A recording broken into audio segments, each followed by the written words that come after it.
there's another angle to this whole McCarthy ouster episode that just happened, and that is, of course, the media angle. So, Matt Gaetz obviously put himself out there by making this happen. He has gotten all the press for it. Good press from his base, good press from people like us who are not his base, but nonetheless admire what he did and wish that people on quote unquote our side would have done this 2 years ago. But here's a case study in why they didn't, or at least part of why they didn't. Look at the media reaction to Matt Gaetz. And then we're going to look at a segment on MSNBC praising the squad for not having done this themselves. So here is lifelong Republican, partisan, down the middle, Newt Gingrich expressing his displeasure that the Republican Party is now fractured for what he considers to be no good reason, going as far as to call these 8 Freedom Caucus detractors traitors. So here's Newt Gingrich on Fox News. 96% of the Republicans voted for McCarthy. 4% voted against him. From my position as a longtime Republican activist, they're traitors. All 8 of them should, in fact, be primaried. They should all be driven out of public life. What they did was to go to the other team to cause total chaos.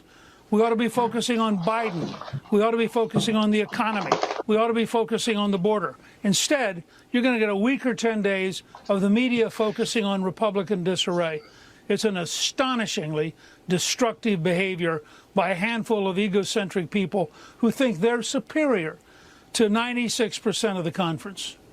Now, had AOC and the squad forced the vote 2 years ago, people like Joe Scarborough, David Axelrod, James Carville would have been talking about them the same way that Gingrich just talked about Matt Gaetz. Instead, they kept in line, and now here's the kind of coverage they're getting on MSNBC as all of this goes down. I think Sahil had the tweet of the day, Gingrich actually. was the Gaetz of his time. Well, that's true, yes, the Gingrich Revolution. That's what they called it, 94.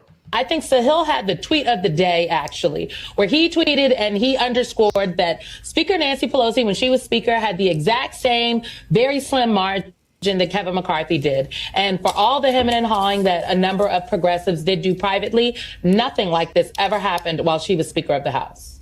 And can one make, we hear all the time the far right and the far left, but even the most progressive members of Congress, Simone, you can't point to anything that they're simply trying to blow up the system, cause chaos, bedlam, or paralysis, which is exactly where the House is right now. See, there's a difference. There's a difference. The progressives get praised by the corporate left media for not wanting to blow up the system, for being reasonable, whereas had they done what Gaetz did, they would have gotten the treatment that Gingrich just gave Gaetz. Here's Jonathan Capehart tweeting out, reminder, Nancy Pelosi also had a 4-seat majority during her second stint as Speaker of the House. I don't know why he put quotes in second, but anyway, second stint as Speaker of the House.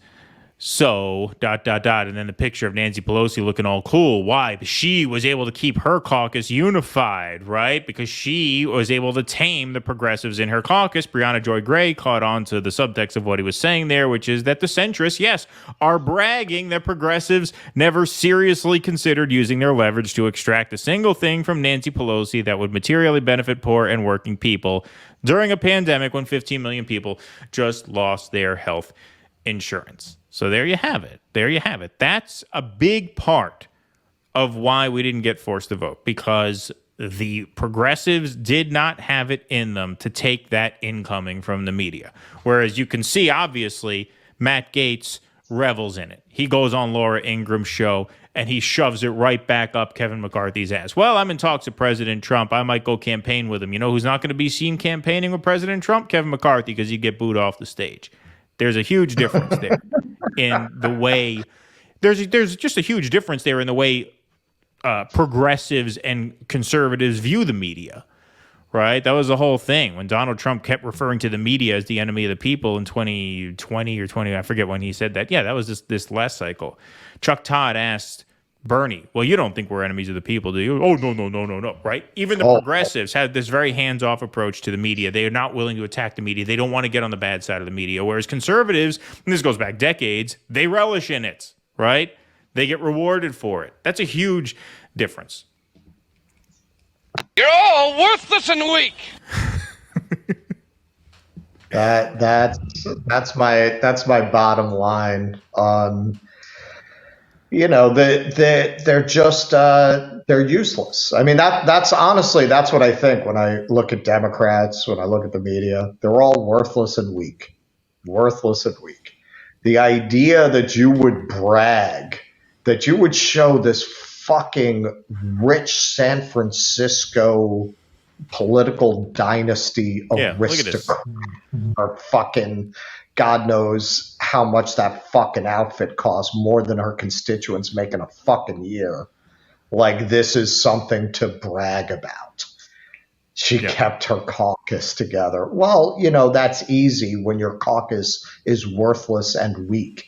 Right. That's easy when you've got a caucus that's going to call you Mama Bear to fucking impress Whoopi fucking Goldberg of all people. Like, who gives a shit?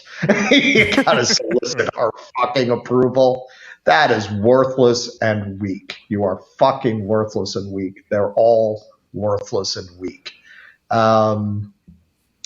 That's their basic support for, and we don't know what's in their hearts, but it seems like a lot of them are true believers in themselves as defenders of these institutions. Well, if the institution comes first and the institution's interests are openly hostile to the interests of the American people, well, guess what you are? You're an enemy of the American people. And that's why so much of what they do, so much of their decision making, when you sit down and you look at it, they're enemies of the people. And they will tell you, we want this, but oh, darn it, it's the parliamentarian. Oh, darn it, it's the Republicans. You got to vote harder. You got to elect more of us. Oh, it's Manchin. Oh, it's Sinema. No, it's them. They are worthless and weak, and they have no interest in actually doing anything for their constituents. That is why they push so hard on identity politics, because it's the only way they can cover up the fact that they are not there to do anything other than to further their careers and run interference for their wealthy donors. And now you're watching this bizarre spectacle of the theoretically pro-corporate party burning a lot of powerful interests. I'm sure the defense contractors are not happy with the stance that they're taking. But if you have to vote for one or the other of these parties, and we're not planning on doing either, but yeah, I mean, at this point, for me, World War III and free speech are kind of trump every other issue. Like, if you're going to vote for one or the other based on those issues, you have to vote for the party of Matt Gaetz, don't you? I mean, make an argument for me to the contrary. I want to hear it. Please clap.